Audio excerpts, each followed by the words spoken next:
If you work in IT, you know the feeling. And if you're in cybersecurity, you probably worked over the weekend looking at logs. It's Monday morning, screens lighting up, tickets piling in, tickets left over from last Friday as well, and the grind already burning our eyes. And you might have those blue light filtering glasses, but they just don't add up.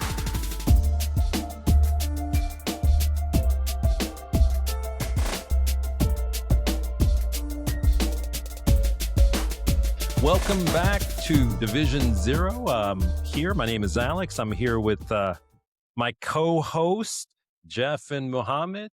And we're going to start off today with This Week in IT and Cybersecurity.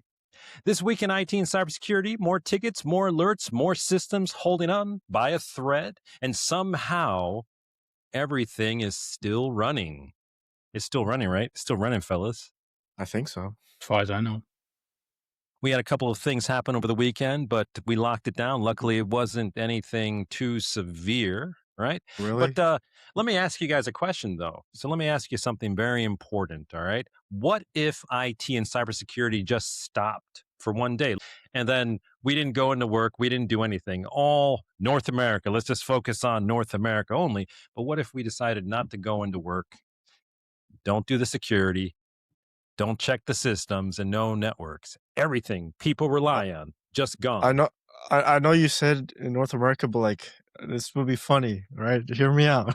Okay. But Russia will be putting in that work to USA, if you know what I mean. You know, putting, you know? Wow. That's pretty cool. Oh my gosh. Damn, man, that's the Russians will be put in the work to breach our systems, right? Is that what you're trying to say? Did everyone get that? Okay. Well, the reality is, right? So I love our clients and I love supporting systems. I love the people that we work for. But the reality is sometimes, right? And no disrespect to mechanics, because I think they are some of the most important people on the planet, right? But in reality, a lot of the clients and companies that IT and cybersecurity supports, generally, they think of us as mechanics. What do you guys think about that? Yeah, just without the oil all over my fingers. Oh, okay, so we're clean mechanics. Yes, sir. Yeah, pretty much. We're basically like fixing things when they break. No disrespect, of course, the mechanics, right? But we don't actually just fix things, right? We keep everything running, right? But one of my great mentors told me at one time, we sit at their table, right? We support their businesses. We eat at the same table. But again, a lot of times clients and users don't actually see that, Mhm. but they don't actually see what keeps the table running, keeps the table like filled with the cornucopia of food, right? So, you know, you should be I would honestly say that, in my opinion, I mean, you should be as close to your IT as you are to your accountant, right? The accountant's running all the money and everything, right? And like doing your taxes, right? You're worried about that. But the difference with your accountant is, you know, they know enough about computers to get you in trouble. IT knows how to fix it, fix that software, make sure it runs. And honestly, most of the people that I know in IT, they could figure out how to do taxes, right? Bless TurboTax. So, I I think, haven't done it.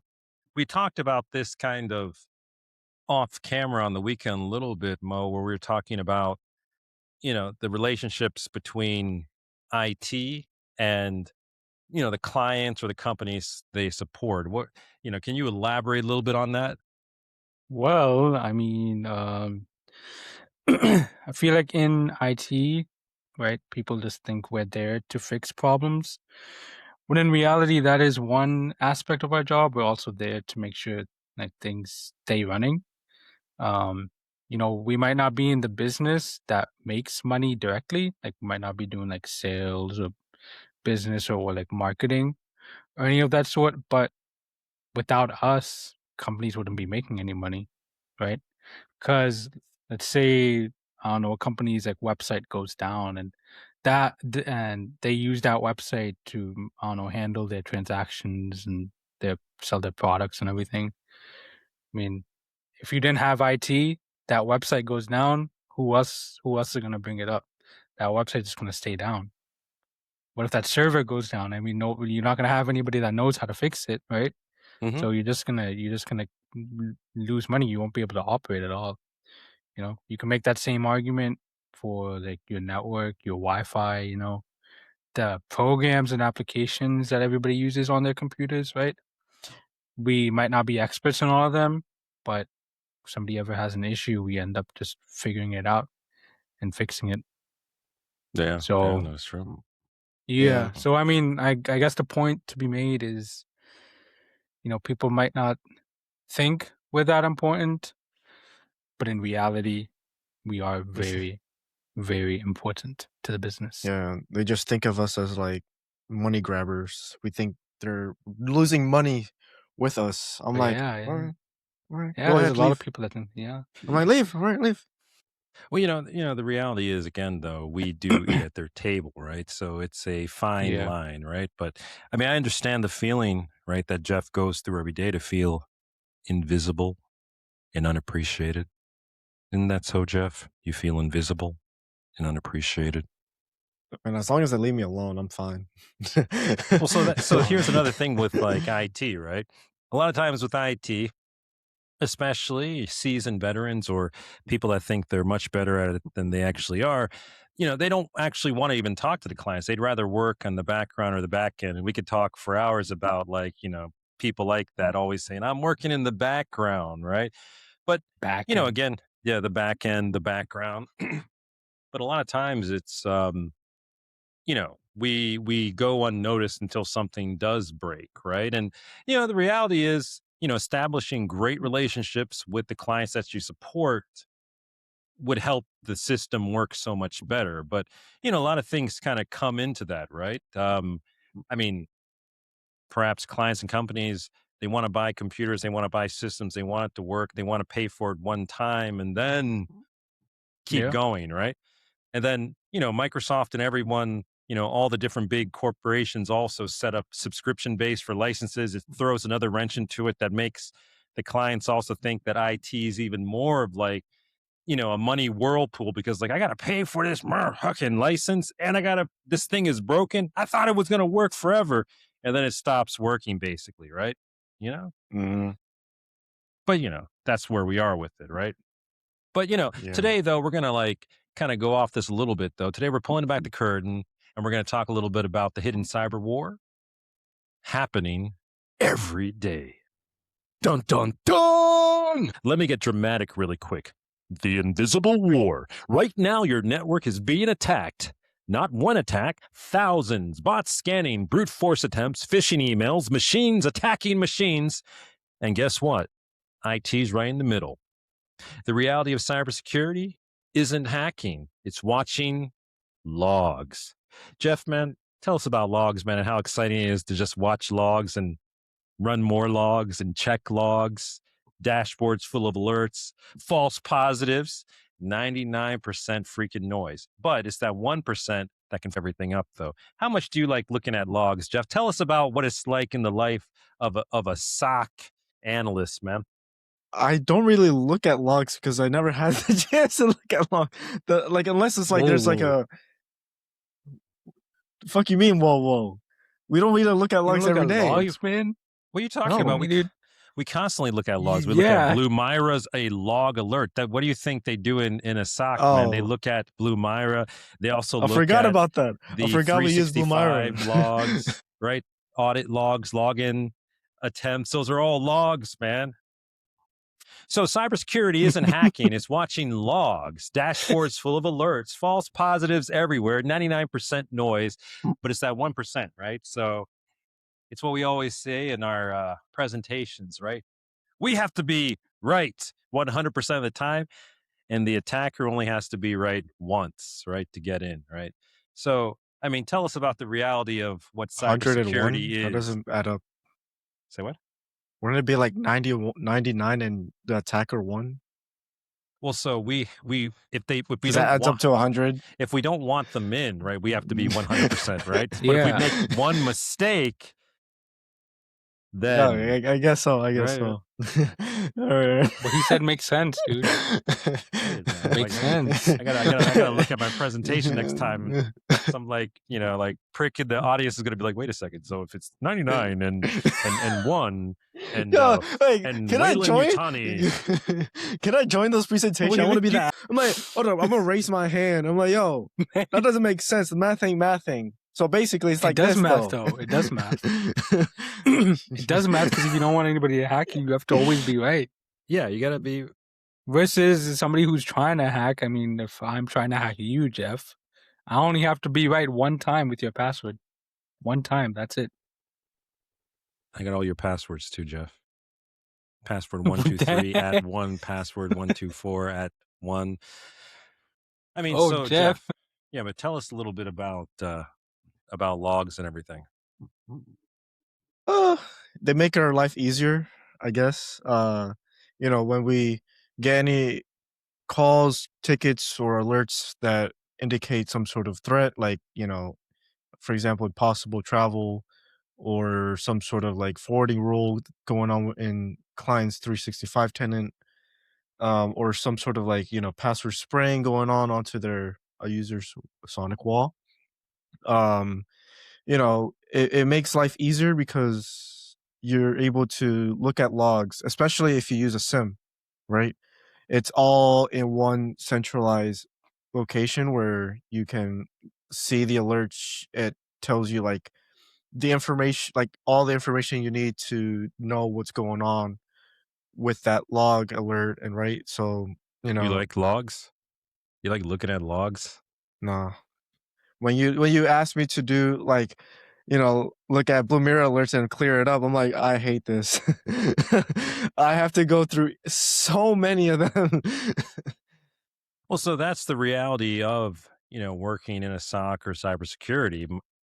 Most of the time you're looking at logs and alerts, and it's that 99% of the time, they're mostly false positives that you're just kind of doing research and trying to track down and check more logs on top of more logs. Now, Sims have made that a little bit better though, but overall, like it's just a lot of cyber security, especially like a SOC analyst, you're basically just checking logs for alerts. Well, so a lot of times when we're doing security, right, we talk about secure versus compliant, right?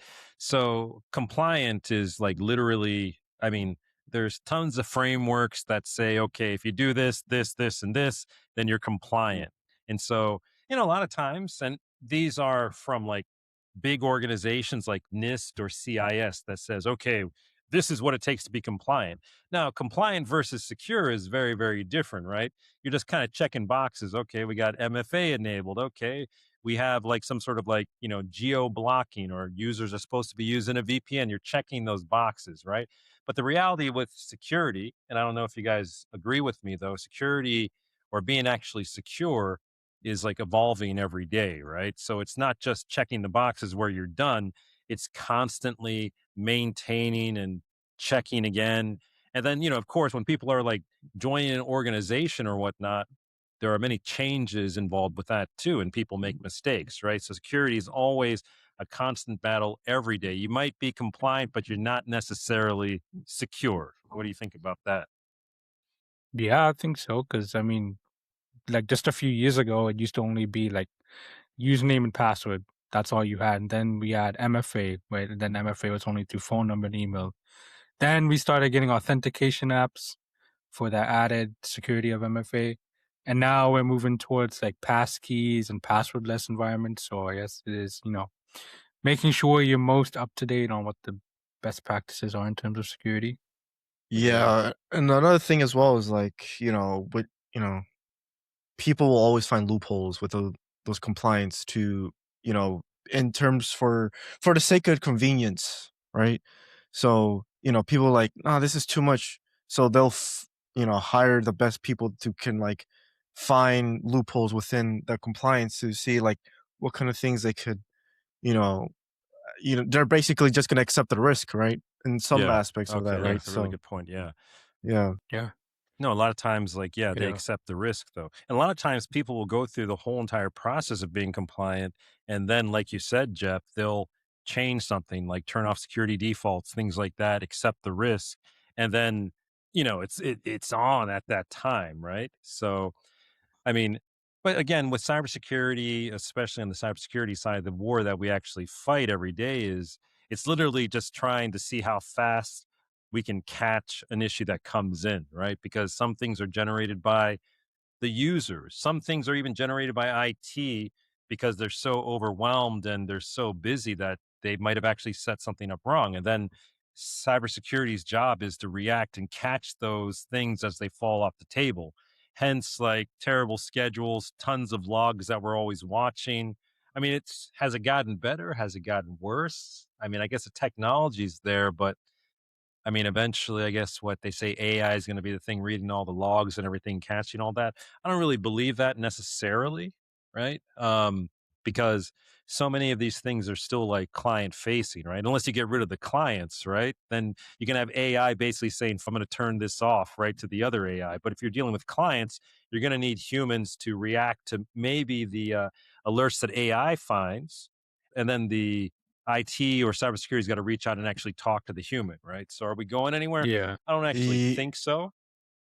Yeah, I think Yeah. with the point with AI, like, relying on AI to do all that stuff for right now, definitely not, just because, like, I'm sure you guys have seen and noticed when you guys use ChatGPT, it's not always accurate. It's really, when we try to do some research and try to use ChatGPT as a sort of a way to accelerate our progress in whatever we're doing, right? Sometimes it hinder us. It takes longer because it's like, Yeah. oh yeah, you're right. Because you're like, oh wait, but you said this, but it's like this though, right? And then like it was like, oh yeah, you're 100% right. And then it's like, and then it talks to you like you're in your lingo too. Like it picks up your lingo. I'm like, oh yeah, this is fire, Jeff. You're so right about that. I'm like, why are you talking Yeah. like this, man?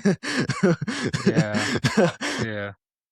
It does have a tendency to be extra positive sometimes. This is why Claude is And then better. Yeah, it's you like, know, I hey, mean, this is not, before we continue, this is not paid or sponsored. We are not paid or sponsored yet. So It's Jeff not saying sponsored, that, but it's so good though. yeah, so Jeff saying that, we are not I being mean, shit, sponsored if by they want them. to sponsor Yeah. us, shit, go ahead, man. Yeah, if you want to sponsor us, Claude, and you're watching this, man, feel free to Yeah, reach like if out. they yeah, are. Claude, if you're really interested in sponsoring us after like 3 subscribers, man, like by all means, man, like take us to the promised lands, Take us to the promised land. you know, take us to the promised land, right? But at the end of the Yeah. day, right? So AI, I mean, Yeah. AI is kind of cool, actually. The reality is that, and I was actually talking to like, one of the major higher ups about AI. I was showing him my process on how I do it, right? So even for cybersecurity, right? Again, a lot of it is verification. I use multiple AIs at the same time within our secure system, but Gotta have I zero am trust. checking and verifying everything, right? Because I constantly always ask, like, "Bruh, man, is this gonna like brick the system?" And it's just like, "Nah, bruh, it ain't gonna break," because it talks just like how I It's talk yeah. to it now. But it's pretty cool. But you have to like triple check it, right? And especially with like security as well. I mean, security a lot of times comes to again that secret war that's going on. Shit is attacking constantly, right? And you may be compliant, but you're not actually secure, right? So what we do is I guess, manage the chaos, right? Because it's just chaos. And then just responding to that chaos immediately. And a lot of times, going back to how we started this podcast in the beginning, that, a lot of times, like we're silently like working on things, something breaks, and then everyone goes like, bonkers, right? But the reality is we're constantly monitoring these things, right? And then when something does happen, we have to react very, very quickly to it. I mean, but people don't see that, right? Yeah, because I Yeah, mean, and it's a good thing they don't see it too, because if they saw it, that means, a breach happened or a compromise happened, right? yeah, So and I they guess can start. It in a can start way it's like a good they don't. panic. Exactly, yeah. So in a way it's good they don't see it. Yeah, but at the same time, But they just don't know but how yeah. hard IT and cybersecurity is constantly working, though, right? Yeah. I think we just need to show people, teach people, educate people what IT I like to actually does be. I like to be and like a cybersecurity shadow does. ninja, man. They don't Shadow gotta know. Ninja. And they don't gotta know what I'm doing. I could just be the shadow ninjas. Be like, I'd be Batman. I'd be working But like why don't you at want to night. know? But why don't you want other people to know what you're doing? Man, if I tell him, okay, you want to see this syslog real quick with me? They're like gonna see that, like, what the hell are you looking at? Exactly. I don't. I don't mean show them the logs. like, So good. like, I don't. like, this is show my them what my logs. job entails. This is what my job entails. They're gonna just look at my screen. Like, look at Alex. He has like 5 freaking screens, and they're gonna be like, why the heck do you have 5 screens?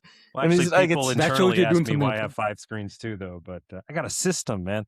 But no, you're But then, absolutely right. that It's like, shows you you're want to doing see my something important. syslog? Yeah. Come on, man. take a look at my syslog. Come on, client. Let me show you my syslog. Show you what I'm doing and inspire you to like understand the complexities of me and what IT and cybersecurity is. yeah. Yes, excellent point, man. You But gotta they gotta take them to like the network rack. They're gonna be like, you're gonna point at the switch, and they're gonna be like, oh, is that the thingamabobber that connects to the other thingamabobber? I'm like, what? well, so okay, so again, right? So you got different kinds of like IT and cybersecurity people, but Jeff actually brutally just explained the reality of it, right? But again, like some of the folks, right? Some of the men and women like to work, within the shadows, right? They want to focus on the technical side, right? But there's so much to, you can't just have the technical people without the people that are client facing, right?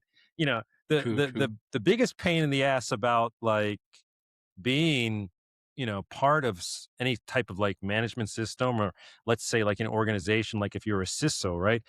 You have to explain to the clients what a syslog is in a simple, interesting, clear way so they can get it, right? You got to explain that, that's what you end up having to do, right? It's like, let me explain to you what a syslog is, right? It's a system log, right? You're explaining to them what like a SIM is too, right? I've gone back and forth. It's like, well, it's a log aggregator. It's like, what's a log? It's like, well, to tell you what okay, you're typing on your keyboard, you're moving your mouse, you're talking on the thing, you're looking at a web page, your computer is doing all of these different things, and everything is generating a log. And the person says, okay, so why is that good? Why is it good? Because everything you're doing on the computer is generating a log. And why is the SIM important? Because it can take all those thousands and thousands of logs, check them to see if anything is funky going on. I've actually had to say funky, right? They understood the funky part. They were this like, the logs show you something funky is going on. But again, right? Wouldn't it be nice just to be anonymous? But we can't be anonymous. We have to be part of the client. Yeah, that sucks. Yeah. Yeah. What can you do though? What can you do? What can you do? I mean, just have the We must. the CISO do the talking. Nice. Right? People Well, should still know what we do on a day-to-day basis, right? We don't gotta like show them logs. I mean, we don't gotta show them that, but like they should still know what we do. No. Just have ChatGPT Don't you write think? out a paragraph of what happened, and they're like, isn't that what we do just anyway? yeah, yeah. That's what we do anyways. No, but the Wait, if it can expose us. no, but Trying to expose us here, we man. don't do that, man. Just make sure you take the bold type out, the blue Yeah, we text, don't and do the that. We don't dashes, do that. bro. Yeah, yeah. Right before you Yeah, send all that jokes, email all out. jokes, all jokes. Yeah, yeah. M dashes and everything, man. The M dashes And remove like the recommendations afterwards. Like, oh, you want me to do this? I can and do like this. the this, bold this. text, The Yeah. bullet points, and yeah. the bold text, The bold text, the blue text, if it generates any. No, but and like again, the emotes or like the emojis that it generates yeah, I always sometimes say too. take the icons out. No icons, please. Right. But I mean, like I'm on the other side of IT. I do love talking with clients, and I love educating clients on it. The reality is that the image, or how people see IT and cybersecurity, from my experience, has been, they don't really want to know. They just want whatever we're doing to keep it going, right? But the reality Yeah. is, I mean, when you're in an environment like that, when you're not communicating with people directly, with the clients you're supporting, talking about their infrastructure, because we constantly have upgrades. There's constantly things changing, right? And the last conversation you want to have with a client is when there's like a major like incident where you're trying to triage the situation, right? I mean, I think with better communication with relationships. I mean, in general, right? This can be applied to like life in general. Like great communication leads to like better understanding, leads to better results, right? So if you're talking to a client and you're talking about like infrastructure that may be working at this time, but and I'm talking even things simple from like their server being out of warranty, right? What if something happens, right? How quickly do they want that, you know, resolved, right? Let's say they're having, let's say that there's actually a new security appliance, right? That we could add that could make it better, right? They don't want to hear it because automatically they hear that IT opens up their mouth and maybe there's some sort of dollar sign. But the reality is, and from my experience, when we don't communicate and we don't prepare for those situations, the loss of reputation, the loss of like money, I mean, is so much Ye more, right? Yeah, Yeah. I think also we become like a scapegoat when things like that happens where, we tell them like, "Hey, this, and that." Sometimes, they just ignore us, they never respond to our emails, and then, like, a few months later or even, like, a few years later, right, there might be some sort of breach.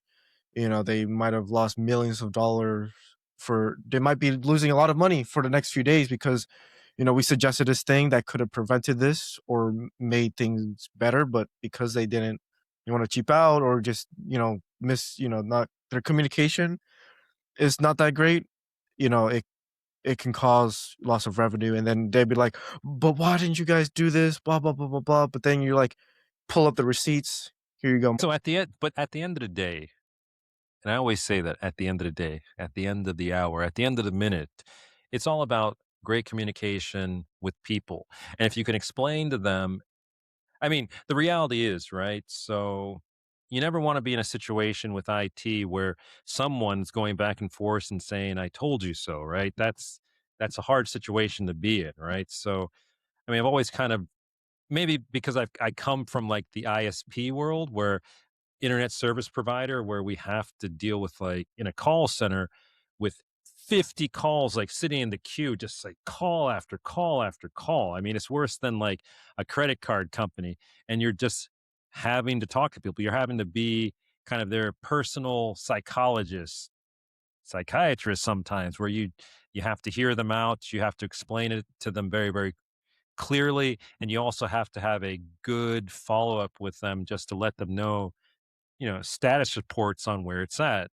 And a lot of this has changed where everything has become so quickly. But I think there's more of a revival further away from, oh, go to the website, type in and talk to the AI chat. People don't like that shit. And if they did, I mean, I just can't imagine that, right? I don't think that we're so far away, from being human that we want that type of shit. People need to communicate, right? And I think the more that AI gets added to the system, the more people are going to back away. And I think more IT is going to have to be more forward facing to survive. It's better that way, right? Unless you're going to have AI basically say, okay, we need to replace this. They automatically charge your bank and then the robot comes in and hooks that shit up, right? No, it doesn't work That's not like gonna be that, good. right? People need People an are not gonna be happy. explanation, you know? I mean, they do, right? So Yeah, and I constant think communication. yeah, and they want the choice too, right? Yeah, IT is there to give you the option, but ultimately the choice is yours, right? Whether you want to buy that piece of hardware, piece of software. IT is there to guide you in the right direction, but ultimately it's your choice to say yes or no. And yeah. But I think Yes. that that communication should also go both ways, right? IT should communicate with end users, other departments, but then other departments should also feel comfortable going to IT for their requests, right? Because Very good point. that I think that communication should go both ways, right? Because I had an issue once where it led to a broader miscommunication within the company because how it worked out at one of my jobs was that if we were onboarding users, it was the responsibility of HR to communicate with IT that here these users need hardware, right? Be it, you know, laptops, keyboards, mice, monitors, right? HR was Mhm. not communicating that to IT. So we ended up in situations where, we would get notified or like checked in on by like the end user's manager being like, "Hey, is this guy's hardware set up yet?" Like literally like 2 or 3 days before they're supposed to start onboarding. And Story of my life.